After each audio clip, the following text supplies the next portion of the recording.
Welcome to the City of Eureka Springs Bozeman Planning Commission meeting, Tuesday, November the 9th, 2021. Tom, if you'll do a roll call to establish quorum, please. Yes, Ansley. Here. Ferguson Stewart. Here. Melissa Green. Here. Joe Hill. Here. I'm Tom Buford, I'm present. Stand for the Pledge of Allegiance. I pledge allegiance to the flag of the United States of America and to the republic for which it stands, one nation, under God, indivisible, with liberty and justice for all. Everybody, I guess, has had a chance to look at the minutes from our October 12th meeting. I make a motion that we approve the minutes from October 12th. Second. All those in favor? Aye. Opposed? Okay, we're going to go into the Board of Zoning and Adjustment. We have two items on the agenda to approve. The first one is the tree removal appeal submitted by Douglas and Denzine Hosler. I said that right? Hosler? The second is the variance submitted by Corey Walker on behalf of property owner Kent Krug. So if there is a motion to approve the agenda. I make a motion that we approve the agenda as written for the BOZA meeting. Second. All in favor? Aye. We're now going to go to public comments. Just to let everyone know, we'll also have a public comment section under the Planning Commission's agenda. So if you have public comment for either of those two subjects that I just brought up, and if you've signed up, come up to the podium and have public comment. If they are affected by either of the things on our agenda, That's just what I said. Can they speak when we are? Yes. They don't have to speak now. They can speak. I'll let them speak when we have it. Okay. I do have a public comment to read in concerning the variance submitted by Corey Walker. This was written to Kim Stryker from Evelyn Cross. Hello, Kim. This notice to express my strong objection to Corey Walker, applicant Kent Krug, owner, receiving a variance for their proposed building plans to place 5 buildings on 0.29 acres next door to the property I own at 163 West Van Buren, the office of New Horizon Realty Incorporated. The drawing I have seen is not a boundary survey and does not take into consideration the fact that I own a strip to the west of the lot they are wanting to build on. As planned, it would be much too crowded for the space, creating a hazardous situation in more ways than one and impacting my property in a negative manner. Therefore, respectfully ask that you do not approve this variance. Best regards, Evelyn Cross, New Horizon Realty. Okay. We don't have any unfinished business, so we will go into our first agenda item, which is the tree removal appeal by Douglas and Denzine Hosler. Am I saying that correct? Okay. You guys can come on up to the microphone if you want to. I get a motion to discuss. I make a motion that we discuss the tree removal appeal of 3183 East Van Buren. I got a second. Second. All in favor? Aye. Okay, open for discussion. So let me correct the record a little bit. My wife's name is Edwige Dennison, and my name's Douglas Hosler, so they've got it slightly wrong. Okay, I'm sorry, thank you. It's okay. Okay.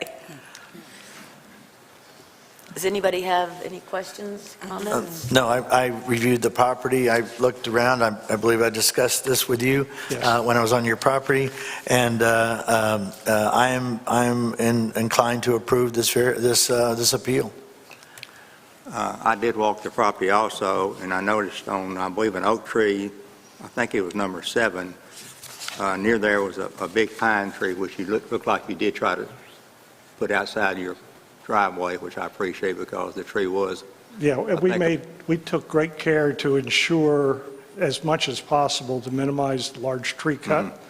Yeah, and the ribbons that were put out there were on the boundaries, and those trees are not to be cut, just the numbered ones. Like I said, yeah, I did notice you had a big pine right at the end of the property. It was outside of what you're going to do, and I appreciate that.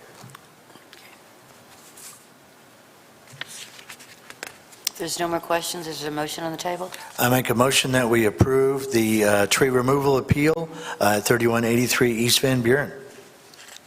Second. All those in favor? Aye. Opposed? All right. Thank you very much. Congratulations. Kylie, they'll come to Bobby for that permit or for you? Okay. Bobby.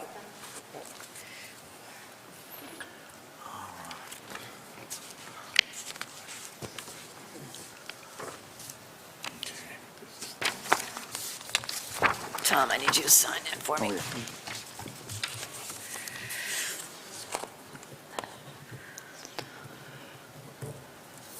Thank you. Okay, the next item on the agenda is the variance submitted by Corey Walker on behalf of property owner Kent Krug. Motion to discuss the variance at 157 West Van Buren. Nice, second. All in favor? Aye.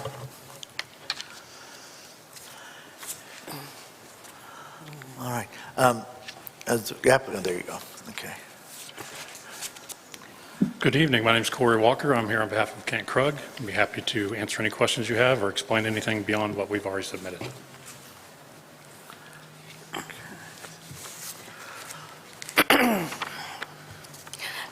Mr. Walker, in our packet that we were emailed, it's more colorful. Are the Tudor renditions that you put, is that kind of the size they're going to be? I mean, they look pretty big. They're 544 square feet, so they're one-bedroom cottages. They are, I don't know exactly, are you referring to the site plan itself? Yeah, no, this picture, I mean, that kind of looks palatial.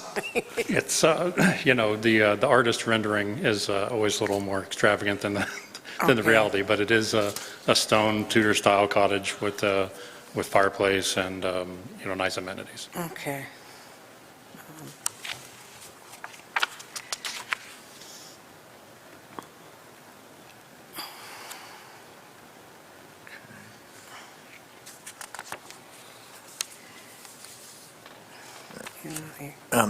Yeah, Corey, I walked the property and went out there. My concern is a little bit, the variance itself I'm concerned about in reference to, like I say, the adjacent property owner's concern. Had you talked to the adjacent property owner about it? We have not spoken specifically to property owners. We were reaching out to the city to find out what options were available. My customer, who's from out of town, bought the property without recognizing what the setbacks were. And because it's such an awkward shaped piece of property, we're trying to maximize their investment while still respect the neighbors as well. Okay. The stone wall there ratchets us down, so you're going to kind of build, some of them would be up on above. Up on stilts? No, Is it? the plan at this point in time would be to build one or two down below the stone wall. Okay. Which would, be accessed by a stone pathway down into the woods, basically. So you end up with some privacy and some seclusion to those back cottages that you wouldn't have on the couple that were up front, which would be more handicap accessible, just to get people in at curb street, it's at curb levels. And I'm not a builder, so Sure. please. On about a third of an acre, it just seems like, I mean, your drawings are very good, I'm not doubting you, but Sure. it doesn't seem like those size of 5 of those buildings are going to fit, even if we don't, grant you the setback. It's just kind of, I mean, I walked the property today, and it's kind of, I don't know, the rendering just doesn't seem to fit what a third of an acre. I mean, I had a little tiny house on an acre, and Sure. it was amazing how much room it took up. Yeah, definitely a perspective for sure. Yeah. I'm right here representing the interest of my customer. Sure. And this is what they desire to do. That's why we put forth the request for the variance. And if you guys are able to do that, then they will build these cottages in such a way that will enhance the value and the curb appeal of the neighborhood much more than what's been happening there of late. There's obviously, some they're looking at it from an investment standpoint and money they're putting into it, trying to maximize the amount that comes out. Sure. I don't think, if you're thinking of it from a standard residential construction project, you'd be thinking about a house on a much larger piece of property. I live on 1.5 acres in Holiday Island, so I get what you mean. You can't Yeah. see a neighbor from where I'm at, all that. But if you were thinking about it more from the standpoint of how much of neighborhoods and commercial areas in this town, many places are zero, setback, and you're right up against your neighbor. So we certainly don't want to do anything that would diminish the view from neighbor adjoining properties and things like that, and try and take that into consideration while balancing the desire of the customer to, receive the potential output for the investment that they're putting in. Okay, thank you. You bet. Is there anybody in the public that would like to say something? Okay. Can somebody get these?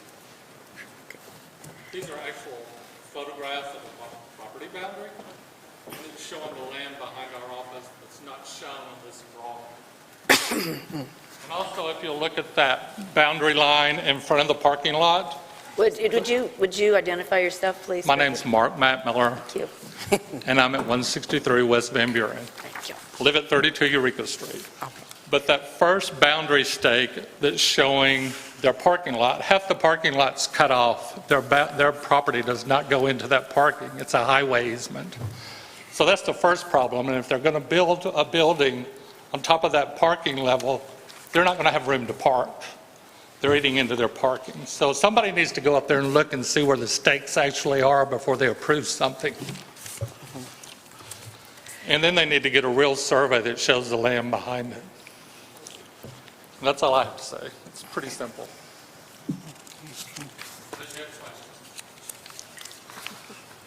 I'm Evelyn Cross, and you've already read my email. But I just agree with Mark that a proper survey needs to be done before any decisions be made about anything. And I think that this property owner needs to comply with what is in place in the way of setbacks, not try to change them, because we bought our property as it is. We enjoy the way it is, and to have 5 buildings suddenly go up right there and 5 feet closer than it's supposed to be is not acceptable. That's all.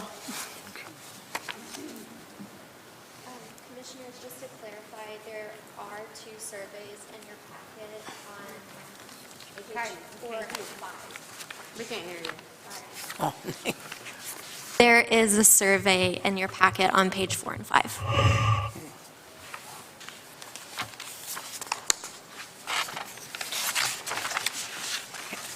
Have you seen that survey? The survey I'm looking at doesn't show the lot that we own behind that land that they're trying to build. Okay, so, So we own property between their back lot and that trail down to the top. okay. They're talking about this piece here. Yeah. So, it's not Right, and then it goes it's not the back same thing here. I have. This is the proposed. I That's believe the that's what they're current. trying to say. So the survey is the same, the placement of the buildings is different.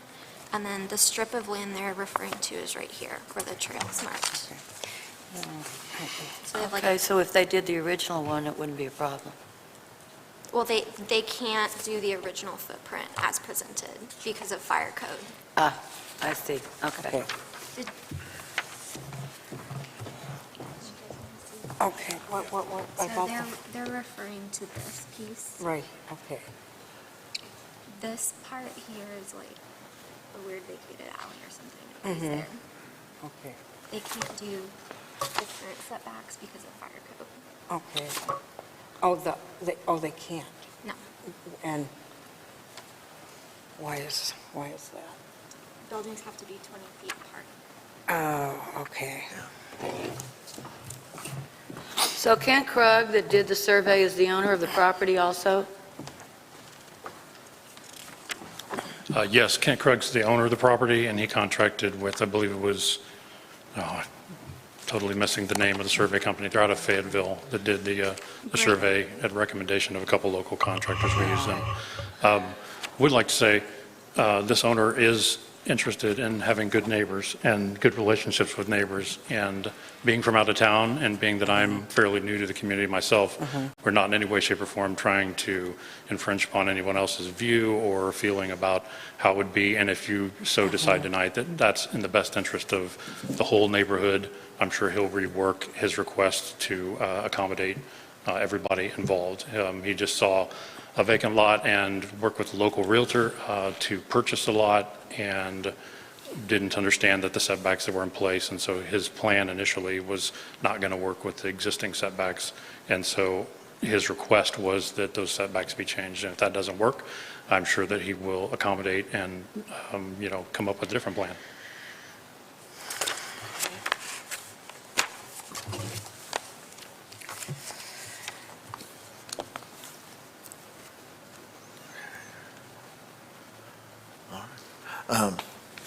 I'd like to make a motion that we, Excuse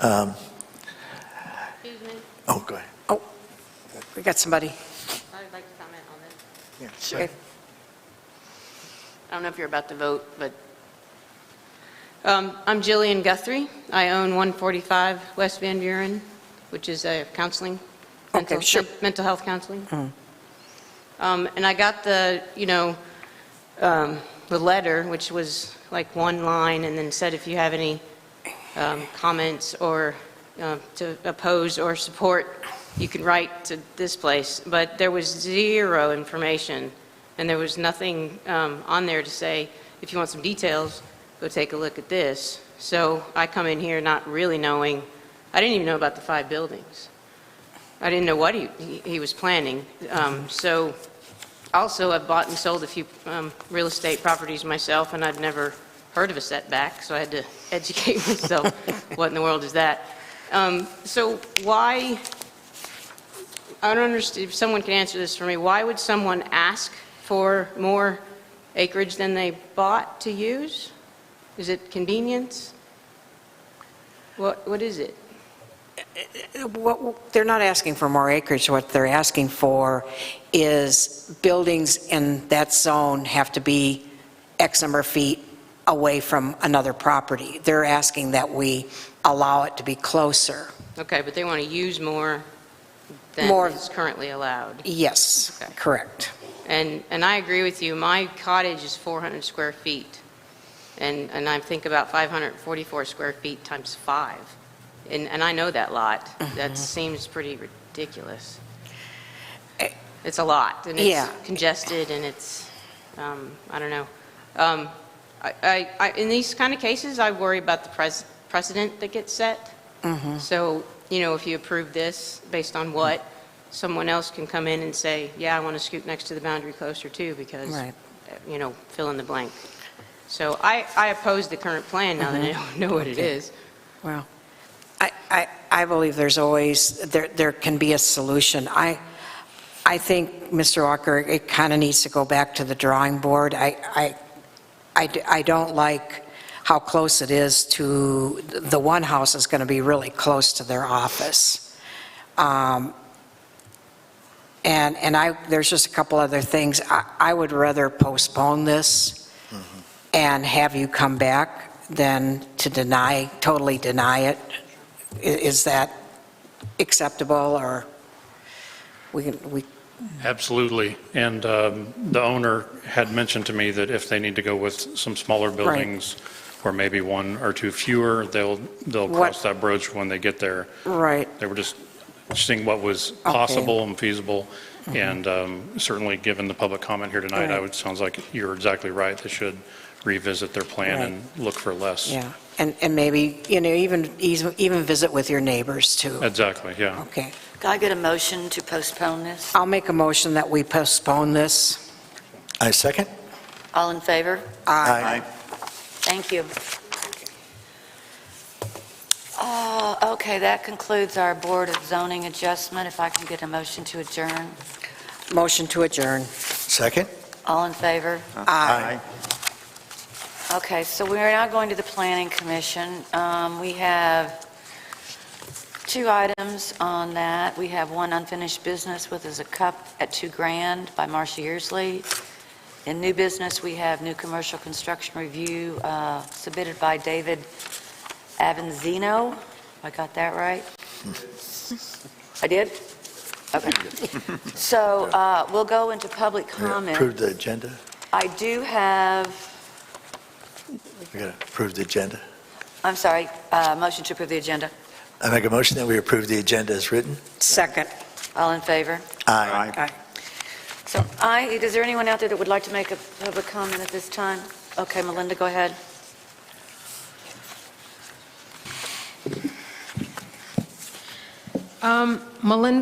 Melinda Large, a concerned citizen from the Pines, and I have several points, but first point I would like to make is I want to thank everyone on this committee for assisting and listening to all of us that had concerns on getting 2311 passed. So I do thank you. We all thank you. The city of Eureka should thank you also. My second thing is to understand we now have ordinances. Ordinances are one side of a coin, a two-sided coin. Enforcement of ordinances is the other side. That's what makes those ordinances stand. We are requesting that a document be published on procedures for reporting ordinance violations. Very simple. Publicize it, advertise it. Presently, the concerned citizens anywhere for anything on an ordinance do not know how to report an ordinance violation with any anonymity or without fear of retribution or harm. We in the Pines and Eureka, since I'm a resident of Eureka, we are requesting the committee to put together to strengthen the consistency behind ordinance enforcement. Our safety, our concern of all citizens is based off of this, and we'll keep 2311 and all the other ordinances of Eureka strong. Thank you. Thank you. So I have 1, 2, 3, 4. Is this for the cup? 5, no, 6, 7, 7 public comments to read concerning the Wanderloo, and I think I will wait until we do the CUP to do that. Okay. So we're going to do the CUP at $2,000. Motion to discuss. I'll make a motion that we discuss the conditional use permit for 2 Grand Avenue. I'll second. All in favor? Aye. I have serious concerns about this. From what I can tell, this property was deeded back to Miss Yearsley on February the 26th of 2021, but it wasn't filed until August 2nd of 2021, at which time we were in the process of doing an ordinance to ban all tourist lodging in all residential zones. And I am concerned this would set a huge precedent if we were to approve this and open the door for other places that have been or had CUPs and that property sold, and those people at the time chose not to transfer that CUP.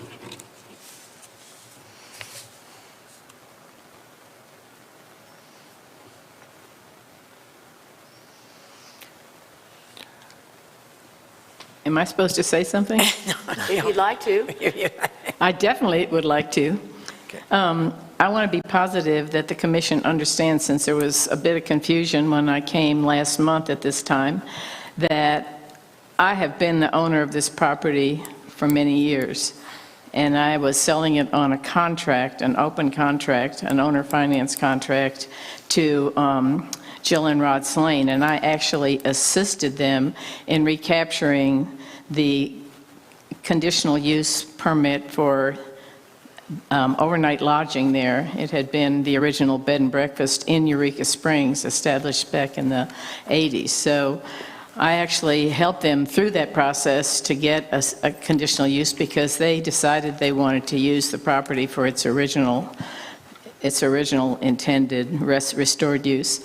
And so actually, we agreed that I would purchase for a token amount the equity they had in the property back from them. All along, I had the deed in my name.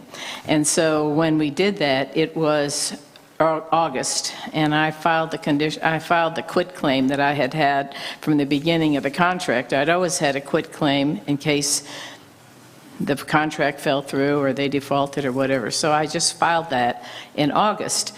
And because that property and the little innkeeper's cottage across the street had belonged to me ever since I bought them from the writers' colony, there's no one above me. I'm the last neighbor on the street. The people who live above me are out of the city limits. And I went through the processes with Kylie of filing for a transfer of the actual permit back into my name. And for whatever reason, from August to September, October, and now November, we're just now getting to the point of decision. Last month, because I don't know why, maybe because Kylie couldn't come to the meeting, it was being, I think maybe in the beginning, Ms. Sally said that I needed to have a hearing, and then Melissa concurred with that. That was me. That there needed to be a hearing. And so we established after that meeting that actually was my hearing in October. Right. And I remember what I remember. I mean, I might be off, but I remember the commission chairman, Ms. Sally, said that she was going to talk to Kylie the next day and just go over the technicalities of this application, so she was completely clear. And for that reason, the commission needed a little bit more time, as well as the possibility of establishing a formal hearing. So that's my review of what I want to say. I certainly am not in any way feeling like this is overriding a precedent that, or an ordinance that has been set. It's just a very peculiar, delicate, intricate situation that probably won't ever happen again in the history of lodging around here. It just means I'm kind of caught in the crosshairs because technically, you know, I can't, I don't know where the actual gray line would fall in the original owner, the deeded owner, and the parties who were actually operating under a owner finance, where that would fall as far as transferring the CUP back to me, or the initial permission back to me. To me, it would be just like if you purchased the property. But as we were going through this and had workshops and meetings and then went before city council, there was a deadline given that if you were going to transfer a CUP on a property you were given, it had to be done by a certain time to be acknowledged, and it wasn't done by then. That's my concern, that if we let one go through, we have to let another go through. I understand your predicament. The CUP does not go with the property, it goes with the person. But after all the work we did, I just can't, in good conscience, give this to you. What I'm is sorry. what is the deadline, or what was the deadline established when you all were working on this ordinance? I'm not aware of when that deadline actually was. When The city attorney gave the moratorium, when did we put the moratorium on? the moratorium was back, Do you remember, Kylie? I'll say June or Yeah. July. Yeah, I don't recall the exact date. Marcia, and I don't want to get personal with anybody's business, you have owner financed a great deal of cottages with the Slanes. Definitely. And at one time, now correct me, and if I'm putting personal information out there, just tell me to stop, you were the sole owner of all the properties at Data Scout. If I was to look on data. I am. All the deeds are paid in full. I don't owe any money on any Right, of them. but are they now not kind of like your name and their name, or? No, Oh, they're just contracts for deed that all have an expiration date, that they have a contract with me. It's like an owner finance. It's No, just but nothing is in their names except the contract that's filed at the Data Scout. Right. That they have a contract to fulfill the deed or fulfill the contract to get the deed in the property, and that hasn't happened with Okay. any of them yet. Okay. They're all out there floating around. None of them Yeah. have been paid off. And this was really the only one with a CUP, correct? Yeah, all the rest are commercial. There's Okay. been never any question about, and it was fairly easy. I don't know how many commissioners at the table Yeah, now no, were here. I was there when they got it. When it was reinstated for them, because I told, I was said, I don't think you're going to have, Well, of course, they were, They were in R2, and it was perfectly legal in R2 at that time. Okay. well, it technically, because Melissa, you know about grandfathered properties probably Oh. as well as anybody, but technically, it should have been grandfathered. It was just the writers' colony let it sit dormant for too Right, long. They got right. way off track with the property, because it had held a CUP for so long, it should have been grandfathered as a lodging property from way back in the 80s when it was established. Like, I have one other cottage like that, and nobody would ever question it. It's just been Right. such a long time. When was the last time that tax was collected on it? Do you know, Marcia? You mean tourist tax? Yes. You mean lodging tax? Yes. Well, the colony was still using it No, when when Jill, didn't Jill and Rod run it? Jill was an interim director for a while. Oh, okay. And Sandy Martin was involved at the time. Okay. And so it was being used during that time, and that was, trying to think of when that was, 2011, 12, 13, something like that. And it was still usable. It was all furnished and everything. They just weren't promoting it because the colony was in such terrible arrears. Okay, They but- couldn't even get the rooms up there occupied. Jill and Rod got a conditional use permit, Oh, absolutely. and they obviously rented it as tourists. Obviously, very much so. Okay, so when was the last time tax was collected on that? It was I think it was the second week in September. They had one hangover guest that I authorized, that had been on the books for several months, that I authorized them to go ahead and let that guest stay there, because that guest was causing a huge, a commotion about it. So, yeah, there was somebody staying there, maybe that last week in August through that first week in September. I'd have to look at the Okay, so exact dates. so fairly recently? Yeah, very recently. There was tourist tax collected? Very. Yeah, Okay. the license would still be effective Okay. for the year of 2021. And, Okay. This, for me, it's confusing because of the dual ownership. It would be kind of like me renting a cottage, which I can do, and get a CUP, and then the owner deciding either I give it back to the owner. It's I don't want to say I'm confused, because I'm not. I just have never come across this, and I don't want to say, no, we're going to wait and find out. I see what Ann's saying, I see what you're saying. Yeah. We have to make a decision based on, I think it's been running. Is there proof that there's been tax taken? oh, yes, there's been an active website. At the CAPC office, I could go down and Yeah, and there's get- been an very active website, and all the lodging engines that they use to book it. Melissa, I thinking did 5 years. check with Scott at the CAPC, and they are current and up to date on Okay. tax remittance. Okay, all right. That kind of changes things, because it's been operating.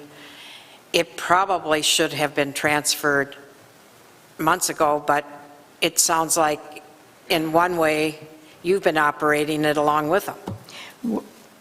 Well, I didn't want to do anything without the permission. I didn't really think much about it because I didn't have a huge plan to roar right into booking it. I mean, I just wanted, we had a lot of other things going on when we made the decision that I would buy it. And part of it had to do with, it was the one outlying property from all the other properties they're buying from me. So it involved, more complicated maintenance and access and everything else. And the other part is I decided to move back into the little cottage across the road, the innkeeper's cottage. So I was there, and it just seemed like the right thing to do. So what you're saying is you either bought it or you bought back their equity. Which did you do? I either bought it or what? You either bought it outright or did you buy back their equity? I just gave them a token amount for their equity. And it Okay. was part of a trade. It wasn't an official sale, totally not documented. There was not enough money exchanged. We had other properties that we were using in that deal. There was some land involved. It was complicated. But I did, to make it legal, file that quitclaim saying that they no longer had a contract on that piece of property. Okay. That's the one thing I did, and that was in August, the day or two after we made our deal. Okay. But we didn't really transfer it immediately. I mean, they didn't move their stuff out. I didn't. What sounds like they continued to run it until you claimed it. A little bit, yeah. I mean, as I said, there was an overlap. It was more of a friendly agreement than anything, to tell you the truth. It wasn't, there wasn't anything intentional. It was just everything I've done with them has been very, extremely honor system, Okay. But, yes, I did take back over the ownership legally with that quitclaim. Well, there's no more dual owners. No. Okay. Kylie, I'm going to ask your opinion on this. That's exactly. This is a really tough one. And I mean, I don't quite know what to make of it, to be quite honest, simply because of the timing of things. Just to kind of summarize everything, so the quitclaim was filed on August 2nd. 2312 was signed into law on October 11th. Right. So that transaction was done within the timeline of the moratorium. The application to transfer that CUP was not, was also filed August 27th is when Marcia signed it. The whole application wasn't complete until September 22nd. Okay. So Yeah, that was all done before the ordinance was passed into law, but that was still during the moratorium. okay. So in my opinion, that does show an effort to be in compliance, even though there was a moratorium at that time. $2,000 is listed on 2312 as an existing conditional use property. Yeah. I personally think this is just so murky. It would end up in court one way or another. I don't think there's any malicious intent. I think it just, everything got lost in a shuffle. I think if you were to buy out some of their other properties, if they weren't commercial, you would be maybe in a world of trouble. It's not going to happen because it's all commercial. I mean, Yeah, literally, I yeah, helped pay but for the ordinances to get some of those properties zoned commercial, so I wouldn't really ever have to worry about it if I wanted to sell. But this one, yes, everybody understands. It seems like everybody's very clear now where we are. It is definitely, it's definitely a catch-22 situation. And actually, when Kylie mailed the packet with everything, the letter explaining to me that I needed to go forward with a reapplication of a transfer and I was not even, I don't know if it was forwarded or what, but I didn't get it for about a week after you mailed it. Then when I got it, I think I called you and we made an appointment to talk about what it is I actually needed. So we were, just like she said, we were having meetings and consults on how I could actually get this application completely, all the letters crossed and I's and T's dotted and everything. It took some time. Right. And I do want to apologize. I was used to us having actual public hearings, so I was pretty confused, and I do apologize to you for that. That's perfectly all right. I just went, So this, a month later is my fault, and I own up for that one. I'm going to ask you one more question, Kylie, and it's a strong question, but do you feel there has been any malicious intent in this? Oh, no, but Okay. that being said, I do understand the concern about setting Oh. a precedent. I absolutely do, too. I mean, I think this is one we're probably never, ever going to see again, and I think we really do, in a lot of things we do have to tighten up, like the application we had before was kind of in a way incomplete, and I don't want to say this is incomplete, but there's inconsistencies that we'll probably never see again. So I mean, this is a situation where the commissioners, you have to use your best judgment and Okay. interpretation of the Okay. situation. You're the decision makers in this one. Well, I guess, anybody else? Yeah. So I put it to the question, I make a motion that we approve the application for conditional use permit of Marcia Yersley for 1 Grand Avenue. it's two. Two grand, it's 2 grand. I'm sorry, 2 grand, I'm sorry. I'm living at one. I'm sorry, Okay. I'm 2 not grand, applying I'm for sorry, anything. 2 grand, sorry. I will second that. Tom, will you do a roll call vote, please? Yeah. Joe Hill, I'm new, and this time I probably would vote in favor. Melissa Green, Because there was no malicious intent, I'm going to vote yes.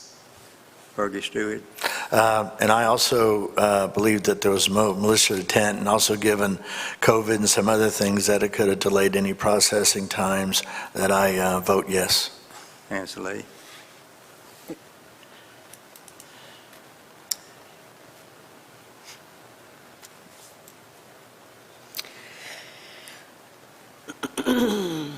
I will go ahead and vote yes. I'll vote yes also. Okay. Okay. All right. Kylie, I'll give it to you. Are we finished? Okay. All right, yeah. I didn't Now- bring a checkbook to write a check for my license, Oh, no, she doesn't give you a license, she just gives you the permit. but I had to come down and do it at City Hall, Yeah, right? you can do it. Yeah, you'll talk to Ann Armstrong, Okay. and she'll get you that. I think we have your CUP, though, so Okay. we'll get that signed, and I'll give that to you right now. Okay. Oh, thank you ever so much, you all. And My and goodness. Kylie, not that you did anything wrong, but let's look through Data Scout and see if we have any more dual Yeah. ownerships. I don't have a good way of identifying that without. Oh, It's going to be, I can do that. I don't think we'll be doing any more of these. so Yeah. we're good. I hope not. What? Mhm.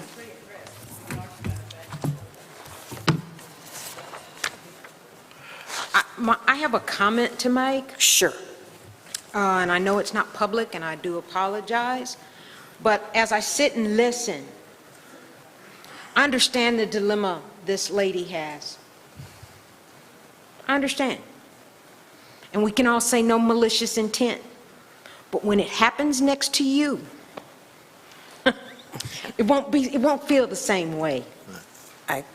And my concern is that, yes, we did her a favor. Yes, it was murky water. Yes, ooh, strange times. That was in July, in late July, August, that we sat down and did a moratorium for 9 months. Late July. Right. Nothing was hidden. It was even on the news. Right. But this was actually an existing, this is murky. And Melinda, yours, actually, it should have been shut down because it was against our codes. My question goes back to what the leader has said Ann. here, what Ann has said. Be careful the precedents you're setting. The next one will be all sitting here talking about, well, we let that one go through. It wasn't malicious. She didn't mean it. And this is not Right. personal. This has got nothing personal. This is about if we are going to follow ordinances and timelines that we set. Right. Except this just doesn't quite fit anything. That's the Thank problem. you. Thanks, Melinda. Thanks, Melinda. Thanks, bud. Thank you. Okay, we'll go on to the next order of business. Okay, so I have a bunch of public comments to make here. But we need a motion to, Motion to discuss. motion to discuss the new commercial construction review for 216 West Van Buren. Second. Okay, I'm going to read these public comments. Ladies and gentlemen of the Planning and Board of Zoning Adjustment, I request that this letter be read into record at the Tuesday night meeting on 11/9/21. As a business owner and resident living in close proximity of the new commercial construction at 216 West Van Buren, submitted by David Avanzino, I am requesting considerations be taken by the board prior to approval of the structure. I have no objection to a planned new structure. Will the proposed structure result in resolving the noise issue that many of us have been enduring for the past months? The new structure needs to be constructed in such a manner that it will allow the gravel bar to comply with the city noise ordinance and ensure that the decibels at the property line of Wanderloo are in compliance with city ordinances. I fully appreciate why Mr. Avanzino wishes to continue having bands at the gravel bar. It is a good source of income for him and tax revenue for the city. However, we have an equal right to make income by providing our guests with a peaceful stay on our property. This new structure must contain the music to an acceptable noise level. To do so is not creating any undue hardships to his business. Holding his business to the same standards as those downtown is only fair. Other business owners in the downtown area have been required to build adequate structures to resolve similar issues, and I feel this structure should be built in a manner to contain excessive noise. Also, the business owners and residents in the area have an equal right to be protected by the city ordinances. Their businesses and property values should not be adversely affected. Lodgers at our B&B have made negative remarks about the music while sitting outside, and when inside only hearing the continued thump on bass instruments. When inside only hearing the continued thump of bass instruments. We live out on site and have experienced the same issues. I ask that the board take these concerns into consideration while reviewing the plans for approval. That was from David Mall. Second one. Ladies and gentlemen of the Planning and Board of Zoning Adjustment, we request that this letter be read into record. In regards to the application of new commercial construction review 216 West Van Buren submitted by David Avanzino, the request is for construction of an enclosure and an existing deck. As neighbors of this property, we have no issue with the proposed structure. We do take issue with the amplified sounds, music that will emanate from said structure. We request that this new structure will hold in the music and stop the sound from escaping their property. We have had continuous issues with loud music and noise from this property with no remedy solutions from the owners. We have contacted the police who have shown no ability to enforce the amplified sound ordinance. Please consider not allowing amplified sound if this request is not possible. Thank you for your consideration, Suzanne and Mike Grunning. Ladies and gentlemen of the Planning and Board of Zoning Adjustment, we request this letter be read into the record. In regard to the application of new commercial construction review 216 West Van Buren submitted by David Avanzino, the request is for the construction of an enclosure to an existing deck. As neighbors of this property, we have no issue with the proposed structure. We do take issue with the amplified sounds, music that will emanate from said structure. We request that this new structure will hold in the music and stop the sound from escaping their property. please consider not allowing amplified sound if that is not possible. We have continually complained to City Council, the mayor, and police about the volume of music. We don't object to the music, just the amplified level of it. It's like living next to that Walmart amp. There's no peace to relax on our deck or enjoy a quiet evening listening to our own music and forget about going to bed early. Rick and Sherry Rojek. Ladies and gentlemen of the Planning and Board of Zoning Adjustment, we request this letter be read into the record. In regards to the application of new commercial construction review 216 West Van Buren submitted by David Avanzino, the request is for the construction of an enclosure to an existing deck. As neighbors of this property, we have no issue with the proposed structure. We do take issue with the amplified sounds, music that will emanate from said structures. We request that this new structure will hold in music and stop the sound from escaping their property. We have had continuous issues with loud music and noise from this property and with no remedy solutions from the owners. We have contacted the police who have shown no ability to enforce the amplified sound ordinance. Please consider not allowing amplified sound if this request is not possible. Liz Hawkins and Matt Draper. Ladies and gentlemen of the Planning and Board of Zoning Adjustment, we request for this letter to be read into the record at the Tuesday night meeting on 11/9/21. Our home is within an area where the music from the gravel bar is easily heard on a nightly basis.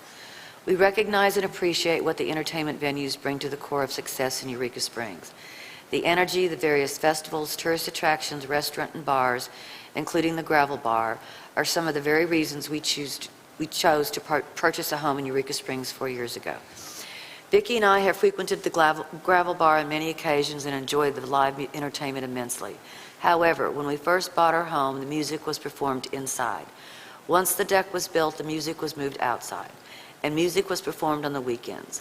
Now it seems to be a nightly occurrence, and the volume of the production seems to have increased as well. There are times when it can overwhelm the peace and tranquility, which is another one of the wonderful things about a beautiful Eureka Springs evening that we have come to love. We are glad to see that they are doing well and hope they continue to do so.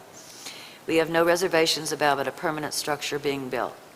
But before it is approved, we would like the board to consider requiring the structure to utilize sound control measures, keeping the music inside the building, thus allowing the patrons of the gravel bar to appreciate the entertainment at the same time, respect the peace and quiet of the surrounding residential areas. It seems like a reasonable solution for all involved and would already be in place if there were ever to be different owners of the same venue. Mike and Vicki Welch. To whom it may concern, we are requesting that this missive be read into the record regarding the application of new construction review 216 West Van Buren submitted by David Avanzino. The request is for construction of an enclosure to an existing deck. Let us comment that we have no objection with the proposed construction if it satisfies the building codes of the City of Eureka Springs. However, we do have an objection to the increased noise level of the amplified band noise that originates at this property site. Now would be an advantageous time to ensure that the building specifications include reducing the decibel levels of the proposed construction to meet city ordinances regarding noise. We are confident that if Mr. Avanzino wishes to be a good neighbor, he will gladly comply with the decisions of the Planning and Zoning Board and agree to reduce the ambient noise levels on his property. Thank you for your time and consideration. Sandra and Charles Templeton. When I sold my home in Tulsa, Oklahoma, and bought my new home on Kings Highway, it was to retire and to enjoy the peace and in my backyard and all around me. The first 3 years were great. For the past 8 months or so, I have been burdened with loud music almost every night of the week and weekends. It is not only against the law to play music outside in a residential zoned area, but it's rude and obnoxious to those that live near it. Also, there's a walking trail behind it that runs by my property and makes me wonder if it's even safe to sit on my back porch. I haven't used my back porch since the loud music began. To me, the music is poor, loud, and not the type of music anyone would want to be bothered with every night of the week. I would appreciate your prompt attention to this matter as my peace is being disturbed, and I believe it's only a matter of time till all of us property owners start having people intrude our property. This loud music will lower the price of our properties, and if so, will have the people selling their homes to any person who will buy it, thus turning this area into a bad area. Please do something to bring this loud music down to the level that the ordinance requires. Patricia Bauer. Okay, did we do a motion to discuss? I make a motion that we discuss the application for new construction at 216 West Van Buren. Tom seconded. Second. All in favor? Aye. Aye. Okay. So just to be clear, we are not here to discuss what the sound ordinance is or any of that. We are just here to approve the construction with any conditions which we may impose. Yeah, I've walked the property. Is the property owner's okay? Do you want to go ahead and give us a statement? Yeah, I do, actually. And reading some of these letters, I know, I'm assuming Madam Chairwoman? Okay. I don't know if the rest of you recognize this, but all these letters sounded very cookie cutter and like the same person almost wrote every single letter. I can respect that. I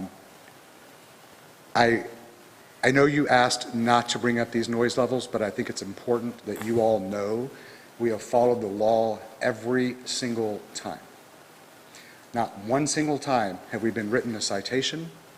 Not one single time has the police department recorded a level of 65 or above at the point of complaint, which is the ordinance. We ourselves have a police-grade decibel reader that we walk our property with. We also walk the property lines of the neighbors behind us. And it's always almost below 55. So we are well within the decibel readings. We are well within the time because we often end our music at 9:55. We have also, even the mayor has been on rides with police officers to register these readings himself. And he has told me personally, you guys are well within. I don't know what's happening. So I'll tell you what's happening. It's harassment. We are one of the top 5 contributors to this city in CAPC taxes. Because of our music, because we entertain our locals, because we provide a place for tourists to visit and not have to drive around this town drinking and driving, going from bar to bar. We are a safe environment. I take great offense for someone to say that they're worried that that ditch behind the properties that runs in between is going to cause them harm. I don't know how long you've all lived here, but if you know anything about that property before we bought it, it was unsafe. No one wanted to walk through that parking lot. No one wanted to walk through there. And now it's a place where everyone comes to visit and where everyone is glad to be. We have seen a 450% increase in sales for our restaurant and bar, and a 250% increase in sales revenue from our hotel. And if you don't want the tax dollars to flow into this city, then do what you need to do. But there will be repercussions. All we want to do is build a structure that will help disseminate the sound. One of the letters that you actually read, I went to her and wanted to make amends as a neighbor. She shut the door in my face. Not the neighborly thing to do. Is this going to be an enclosed structure? Yes. So are you going to soundproof it? I legally don't have to soundproof it. But it's going to be an enclosed structure. Yes. So there will never be any open windows or open doors or anything like Well, that? I don't think that's the issue here. We are well below our decibel reader. I'm not talking about the sound, I'm just asking you about the structure. The structure What is it going to be like? It's going to be an enclosed structure. The sides, which has already been approved by the HDC, will be garage doors that can be opened or lowered depending on the season. Will you have heating and air in there, David? That is the plan, yes. Okay. So you obviously could keep it down at all times? Could, yes. Okay. Tom, did you have something? Since you brought up the history of the property, when this property was transferred to you from the former owner, it was a motel there. The gravel ball was a house. Planning had nothing to do with the sale. We don't get involved in the sale of property. But since you now own it, there's been a deck constructed, which I think should have come before planning, which didn't come before planning. I don't know what the parking situation is now, but there is a requirement, I think, for having adequate parking.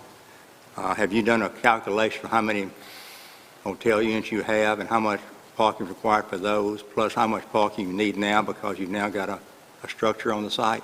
Well, okay, so to backtrack, when we bought the property, the deck was already approved by the Planning Commission and HDC.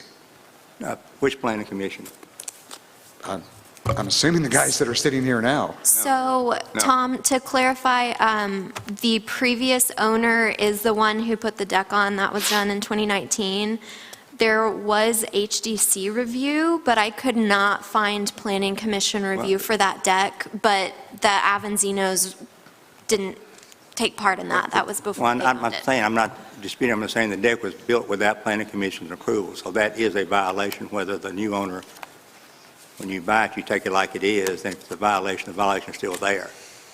And the second problem is, I drive by there fairly often. I live on West Van Buren, off West Van Buren, and there's parking in the street on 62 highway between your property line and the highway.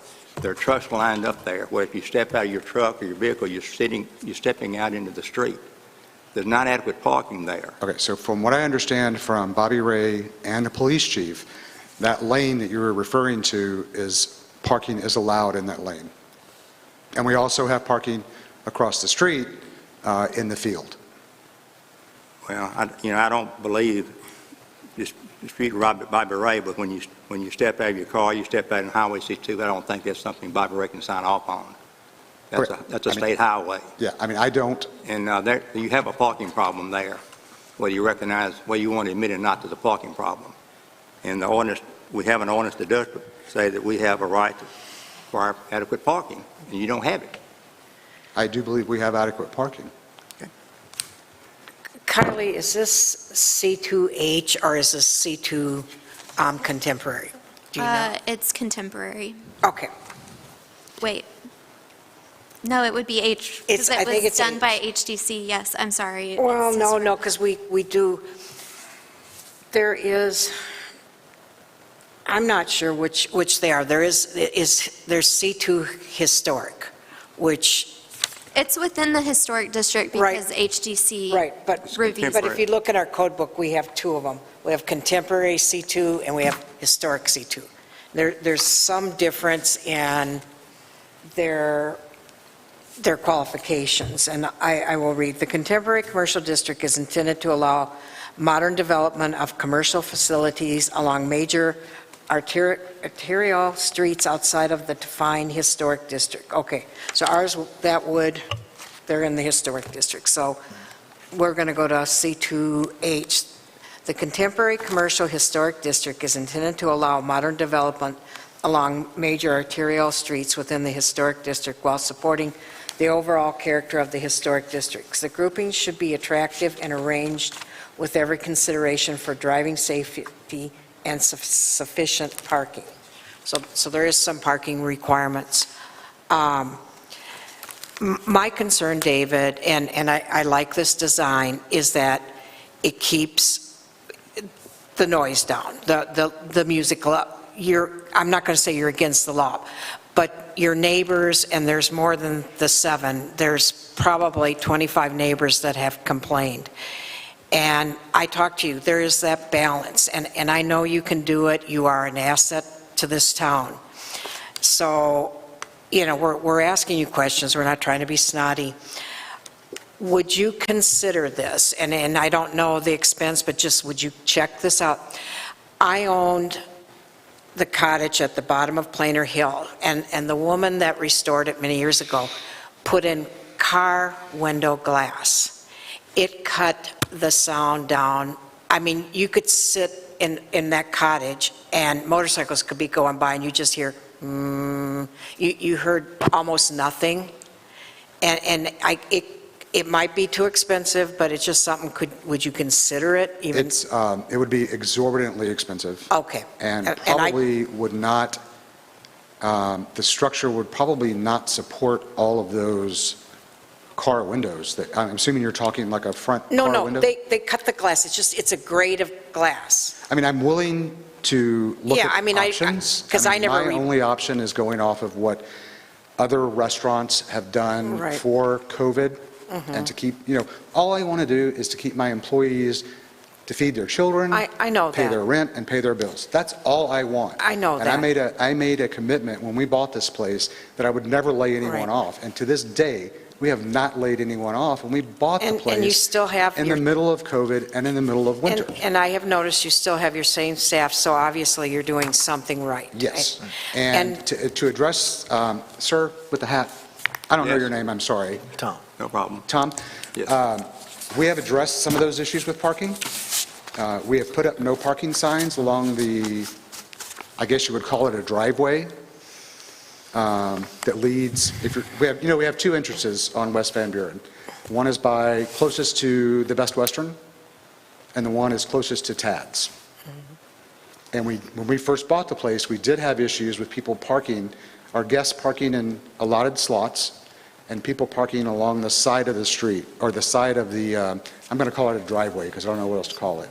But we have placed no parking signs along that.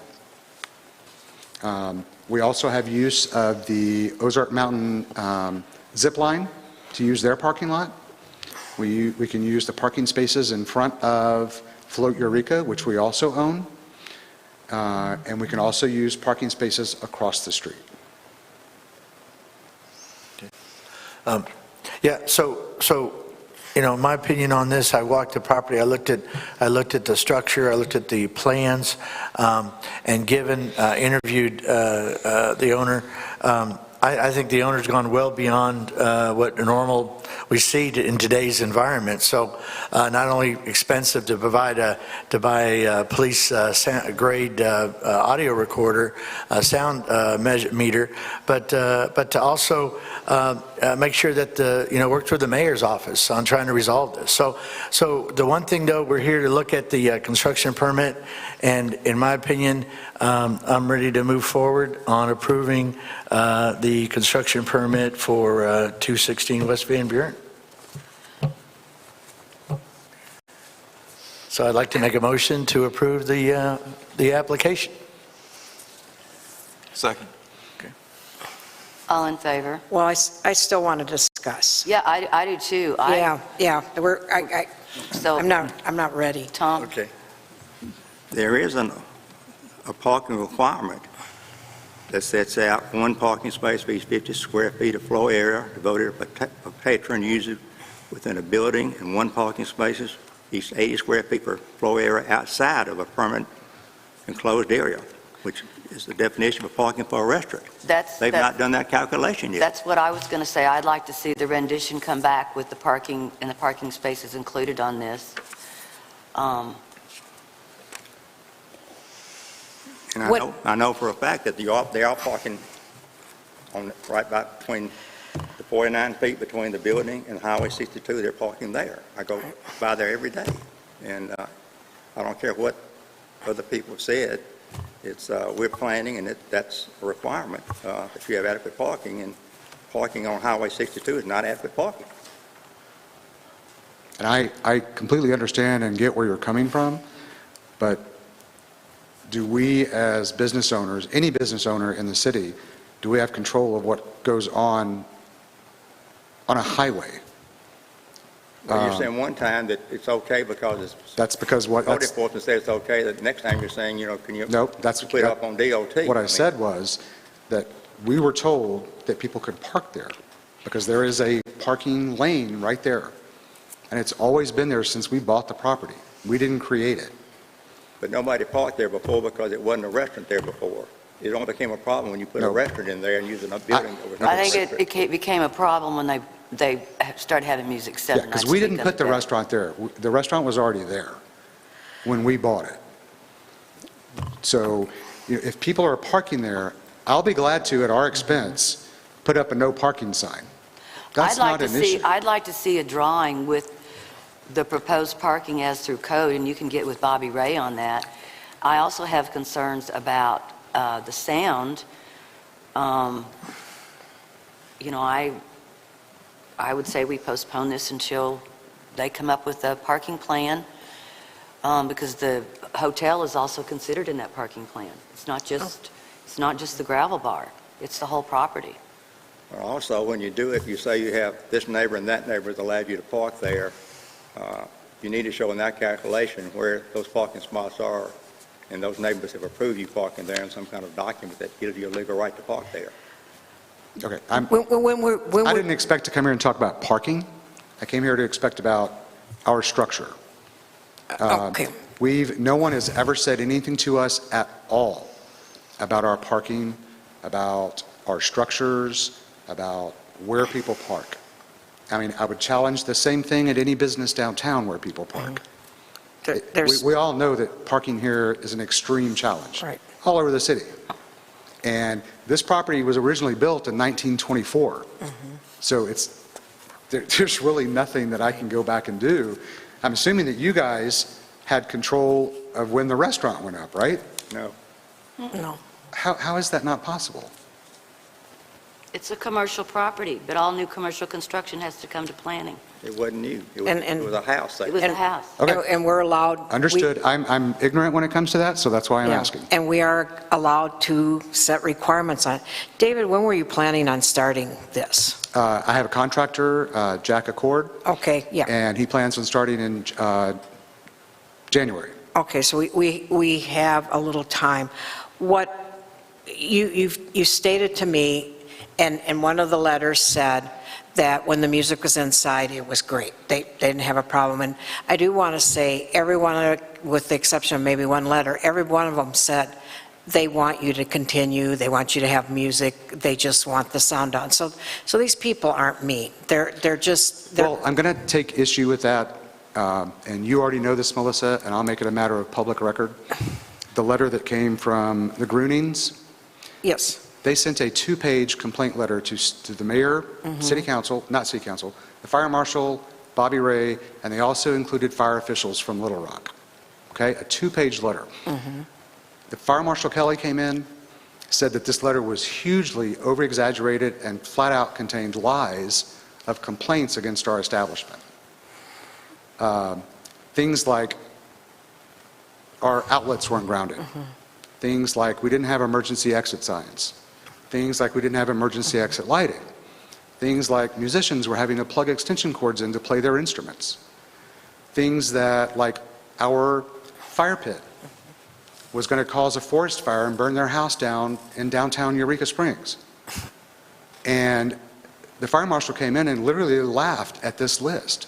The one thing on that list that we took care of right away was that the tent that we had in place was fire rated, but it didn't include the label actually stitched into the fabric.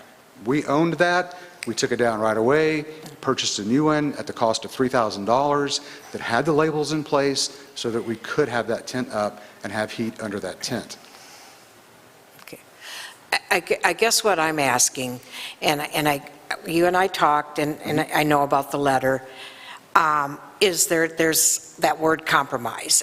And I think what they're asking for is keep this enclosed. And I'm fine with that. If this will be an enclosed structure that you're heating and cooling, I truly believe it will cut down on the noise. Understandable. And Yeah. Like since we bought the place, and since we had issues with noise, we have gone above and beyond addressing the issue of noise. With the mayor, with city council, with everyone. We do our best. I'm former law enforcement myself, so I get it, okay? We take measurements, and half the times when police show up, it's an anonymous call. And according to city ordinance, the reading has to be done at the point of complaint. When you don't have a point of complaint, there is no complaint. Yeah, but we're not here to talk about the Yeah. complaints. I mean, at this point, obviously, it's not going to be enclosed. I'm willing, No, it is going to be enclosed. It's going to be enclosed. permanently enclosed. I don't understand what you mean by... That means that there will never be, you're not going to open a window, you're not going to open those garage doors. It's a permanent building, correct? Hi, my name is Ethan Evans, I'm one of the co-owners, and I just wanted to address some of the sound issues. So with the current roof structure that's going to be in place, assuming that there's going to be windows that can be rolled up and down, we will have noise dampening cloth on the roof that will prevent a lot of noise from escaping because it will be up on the roof. So I just wanted to add that in there. So it'll be open on the sides except for the roof? Yes. At times. At times. So in the winter, the windows can be rolled down when it is cold, and in the summer, when it is hot, we can roll it up and have some air flowing through there. So, I mean, I'd be willing to approve that as long as we do the condition there's no amplified music in it. No. We can't, that's a city ordinance. We can't. Excuse me? Amplified noise is a city ordinance, okay? We're allowed to have, we have our We can permit. put any condition on this that we want to put on there. Let me make that clear. If we approve this and the whole commission says no amplified music, then there is no amplified music. So are you going to do that with every other venue that provides music in town? We're not talking about every other venue, but you don't seem to be very welcome to coming up with a compromise situation here. I'm All willing the to build a letters- $100,000 structure. Excuse me. Okay? I mean, people wrote in their letters. Mm-hmm. They have a right to their complaints. Yes. I don't think you take them seriously, and I think you need to be a good neighbor. So what have I done or said that doesn't make me out to be You a don't good want, neighbor? I mean, everything we've talked about is, it's not going to work. So I think we either send this back and let them come up with a parking plan and get more information on this, or we just make a decision and vote, and whether we do it tonight and put restrictions on it. Let me ask this question. This will be open to the restaurant, correct? When there's no music. You'll have tables out there, you'll be serving people. Yes, we have an outside dining permit. We could approve this with, you can open the windows, but not when you have music going on. I think that would be a good compromise. I mean, I want you to be able to have some fresh air. I get it. I've heard from these neighbors, and David, I wouldn't want your quality of life ruined. And they're miserable. And these are not people, I've known a lot of them for years, they're not people that complain. They're miserable. And they want you to be successful. Every one of them has said that, and they've been really kind. So I'm asking you for a compromise when you have music that it's closed up. When it's a open restaurant, sure, go ahead. I love sitting outside and eating, but we've got to come up with a compromise, and I'm trying my best. So with the new structure in place, Yes. which will be enclosed, Yes. but will have the option of being windows up or windows down, depending on what's going on, Correct. okay? We're doing everything we can to make our neighbors happy, or I should say, happier than they are now. We are really, really trying. We know the importance of being good neighbors. And a lot of these neighbors come to visit us Sure. and enjoy our live music. A lot of patrons of the B&Bs and the other hotels that are in the area come to enjoy our live music. I send people to you. Yeah, and I mean, without that live music, we have spent tens of thousands of dollars supporting local musicians in this area. Hundreds of performers. It's maybe, David, where your Wanderoo is it might be an area where, like the Cat House downtown, there's just a certain area, it goes straight up. Yours might be an area where it goes, but it still goes. And my compromise is if you will agree to keep it closed when you're playing music, I don't care when you open it after that. That's the only thing I can think of. I just have a quick question. Sure. Could I counter with that? Okay. And can we agree to take noise readings once the windows are up at these complaining properties to see if it violates the sound ordinance? I would hate to put a restriction on something until we have actual readings to see, like, if we put this up and we are able to raise the windows and it significantly dampens the sound at these properties, it would still meet their ask to have less sound, but it would not have to restrict the Right. airflow through. And I understand, if you have an acoustic player, the windows could be up and everybody's just happy as can be. I get what you're saying, and I think there is a solution. I really believe that we can come up with a compromise, and when is our next meeting? I hate to have them wait Well, a month. I do think they need to come back with parking. Our next meeting is in December. Okay, but, They're not going to build this till January anyway. right, but December, sometime in the not before that meeting, I would like to have a special meeting and let them address some of the concerns, address parking. January's going to come up and they're getting ready. I don't want to hold them up, and if this building works and makes everybody happy, I want it to go up as fast as it can.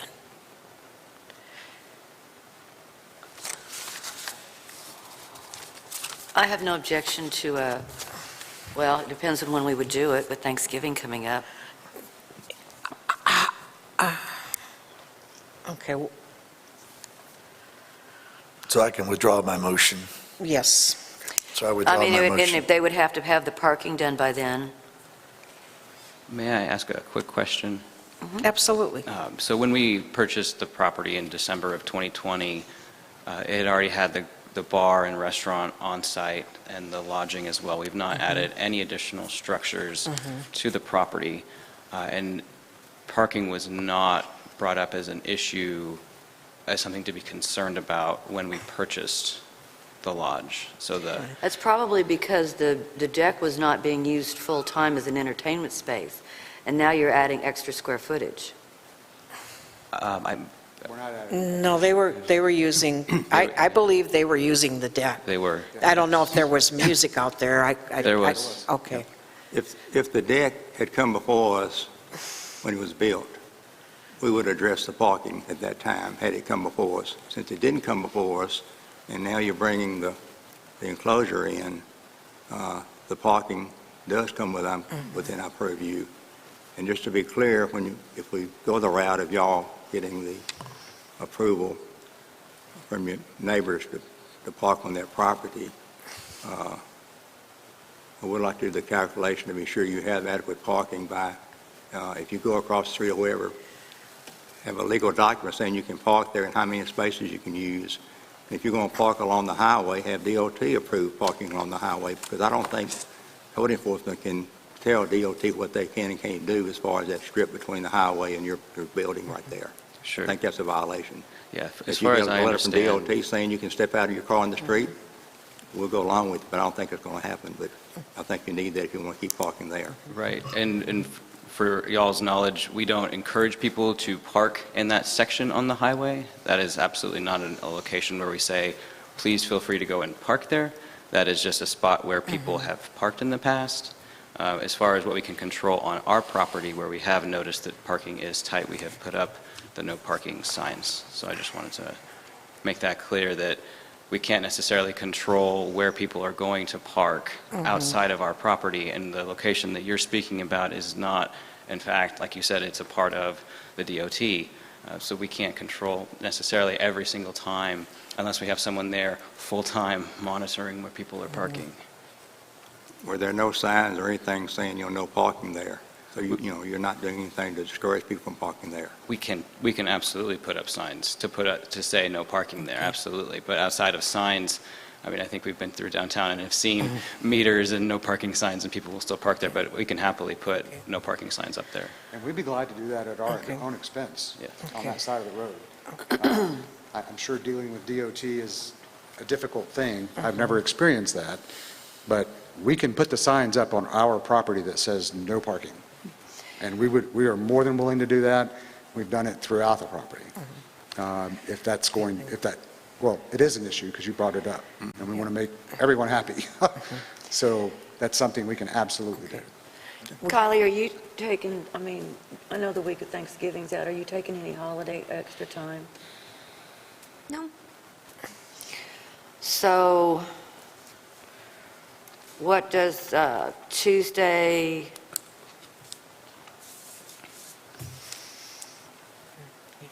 And we don't have to have live, I mean, we Yeah. can do it on the flash, right?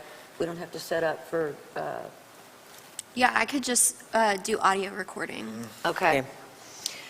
So what does Tuesday, November the 30th I'd really rather do it earlier in the day. 4 o'clock? Well, hold on. So planning has another Tuesday that is kind of the second meeting day. I think that would be the best time to do it because I think Parks, another commission meets on Tuesdays. Right before Thanksgiving? Yeah. That's the Tuesday before Thanksgiving. Or is anybody, it's not an issue for me. That's not an issue for me, I'm good. Is it an issue for you? I don't think so. No problem. Okay, I'm good Okay, with that. yeah, is that, okay. 23rd. And what time, Kylie? How about 4? Okay. Is 4 okay with you guys? Can you verify the date real quick? November the 23rd. Okay. It's 2 weeks from today. So would you need a motion to postpone? We can do that. Can I ask one more question? Sure. I'm sorry, I have a lot of questions.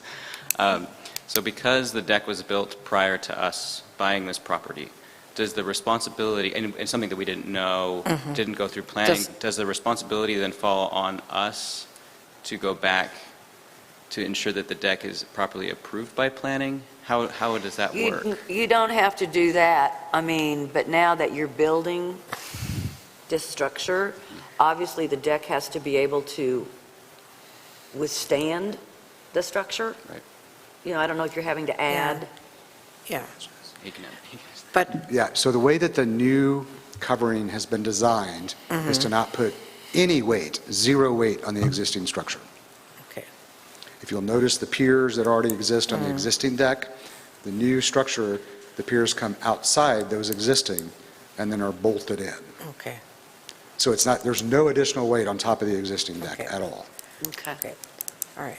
All right. All right, well, we'll all put our thinking hats on and come up with something that I hope will work for everybody. Just to clarify, when we come back, you'll have the parking outlined on the plan. I think that was the biggest issue that we had. And then we can discuss sound Here. also. If there's parking outside this property line, they can Yeah. delineate where those parking What- spots are. okay. Commission, some kind Okay. of written document from the owner saying Okay. they can park there. Okay. So do I have a motion? I make a motion that we postpone the application of new commercial construction review at 216 West Van Buren until November 23rd's meeting. Second. All in favor? Aye. Thanks, Joe. Okay, see you then.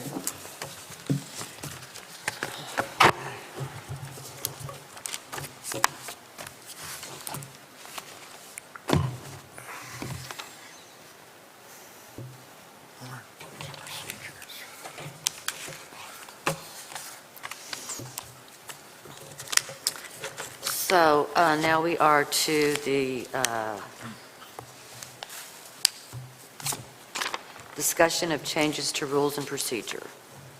Okay,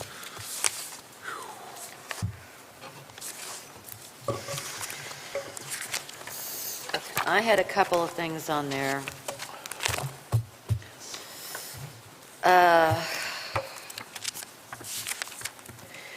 On the first page, we've got on there that we'd like, in the best interest of the city, that one or more commissioners possess the following desired qualifications: have training experience as an architect, contractor, civil engineer, or arborist.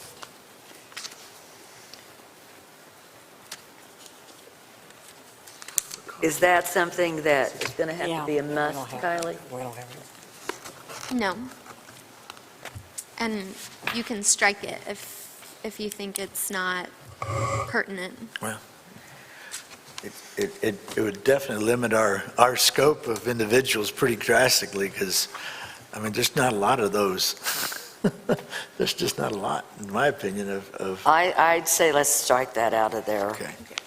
I mean, obviously, we wouldn't turn somebody down because Right. of that. That's what I'm saying. Yeah, it's hard to get, we still got an open seat, don't we? Yeah, so it's still hard to get people. We had one at one point. Okay, so this is something that, it's, page am I on here? I am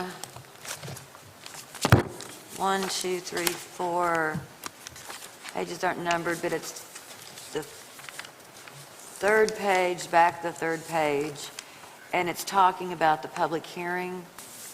Okay.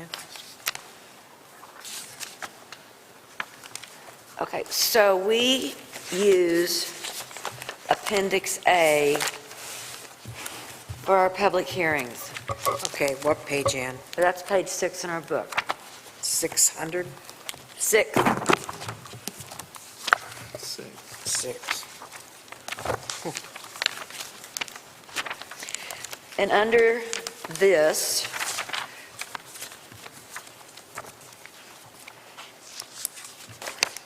I don't have a, well, maybe I do. Yeah, that might be it. Yeah, okay, that's it. okay, so under, on this, page 6, page 7, on number 8, it allows the Planning Commission, or BOZA, to vote during public hearing. Where you don't have to, close the public hearing and then bring it up later down in the meeting. I don't see that. You probably got it. This is A. Yeah. 7. Mine's an older book. I guess what you're saying is, we used to have a public hearing, then later on in the meeting, we did whatever the variance, the CUP.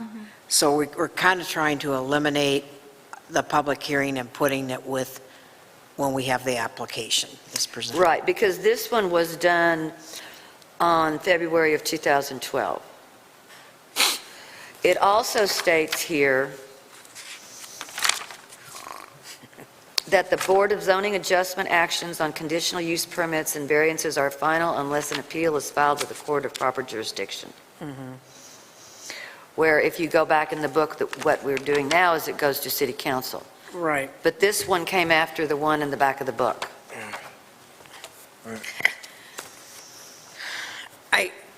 I personally hate to see people have to go to court.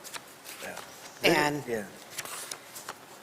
I fortunately, because we're not going to be giving out any tourist lodging cups, it's kind of going to, some of it's going to fade away. Well, those that have current CUP. Right. And sell their property and in good standing. Yeah. They can transfer those. Right, but I hate, what I'm saying is if we refuse somebody, I hate that there's no other appeal but taking them to court. And I mean, Didn't that go before council? It didn't get well, passed, it's, I mean, our book is, take your choice, whichever Right. one, Oh, I get it. whichever one you want. okay, because I think the council heard they didn't pass that, right? I mean, That was kind of like Right. Marcia's thing tonight. I mean, yeah, everything in here is so murky. right, And okay. we've tried cleaning it up and we got shot down, but it does seem like we have some nice council members Yeah. who might listen to us. Yeah. Some of this stuff has just got to be changed. It's just crazy. Yeah. I mean, if, At least the horse-drawn stuff's out of here now, right? well, I'm surprised we're not sued because we got this in one end and we're practicing this on the other end and. So if we go at, like this thing says by Appendix A, which I definitely like to be able to take a vote during the public hearing. Yes. And instead of having them come all the way back. Right, yeah. Yeah, combine them. When we hear the application, it becomes. This is only on CUPs to go to the court. Planning Commission actions on proposed ordinances, plans, or zoning changes are not final, they are recommendations, then those all continue to go to the city council as what we would do. Yep. I don't know, My Kelly, I book guess says- we'd have to get, My book says variances, too. Oh, goody. oh, yes, okay. So Kylie, would we have to do an ordinance to change this from the CUPs to the court? We would have to check and make sure that that isn't a state law. The reason I say that is because I know the HDC appeal process is mandated at the state level. Right, Okay. So we'll need to verify that. right. But I know there is some different types of issues are handled differently. So like in Right. code, rezones, appeal to city council. Right. Let's take a look at that Okay. and figure out what state law may or may Right. not say. And I understand, because there was a period of time, anything we refused, the city council said, nope, give it to them. And that just made, nobody wanted to sit on Right. this, you know? Right, that's the point, yeah. You just kind of beat your head, so, yeah, there's got to be a solution to that, too. Okay. I really think that was it. Okay. Just look through I liked all the applications. I think Right. you did a great job on that. Do we need to vote to approve them? I think we could vote to approve the applications. I think we need to wait till we hear back on the, On the application, I have a question on the, when we did the tree cuts several years back, we had to add a clause saying we had permission to go on the property during the time the application was pending until it was voted on without being arrested for trespass. I don't think that's in the other applications. Some of it doesn't matter, but some of them, I think, do matter. We may want to go out on the site and look at something without being Right. arrested for trespass. That's true. That would be nice. Has that ever happened? No. I'll make Oh, note of yeah. that and be sure it's on the tree cut. okay.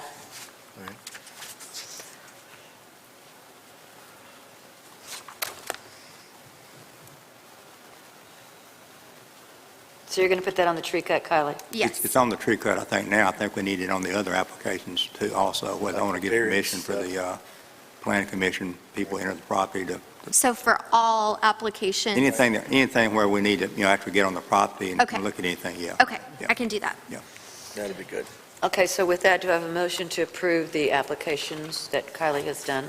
I make a motion that we approve the revised applications that Kylie has presented to us. I'll second. All in favor? Aye. Opposed? Okay.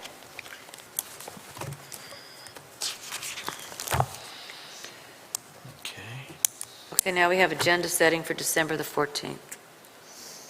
I don't have anything at this point.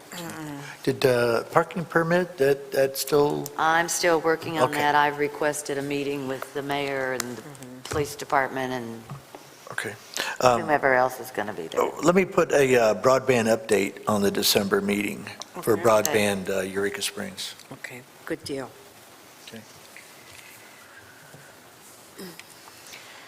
Anybody have anything else at this time? No. Kylie, you got anything? I got nothing. Okay. Commissioner comments, Joe, None. Melissa? Melinda kind of attacked us tonight, or maybe attacked me, and I really didn't appreciate it, but it's her right. We really, some things are just such a mess, and I want to say, and I was on the fence about Marcia's application, but I also, the city was accepting their tax money, so there's, again, we just, somehow or another, somebody's got to clean up some of these messes, because I'm just amazed that we haven't been in court more than we have. And I think that would have been one that we would have ended up in court with, because we were allowing her in business. And I'm going to go through the CUPs that we have left and see if there's any dual ownerships in any of them, or if someone's renting the building that doesn't own it, because we could end up in another mess like this. So Okay. that's my comment, so. No comment. Yeah, the only thing I've got is I want to remind everybody that November 11th is Veterans Day, and we have our first walking parade in 2 years, starting at 10 a.m. on November 11th, and it is hosted by the American Legion, which I'm a member. And the other thing is I want to thank those businesses for, again, staying open and being open.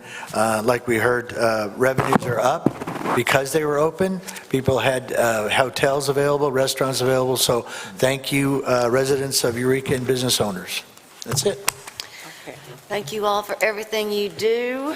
Have a great, well, I'll see you before Thanksgiving. So motion to adjourn the meeting. Motion, Go ahead. motion to adjourn. Second. All in favor? Aye. Aye. Meeting is adjourned. Yeah.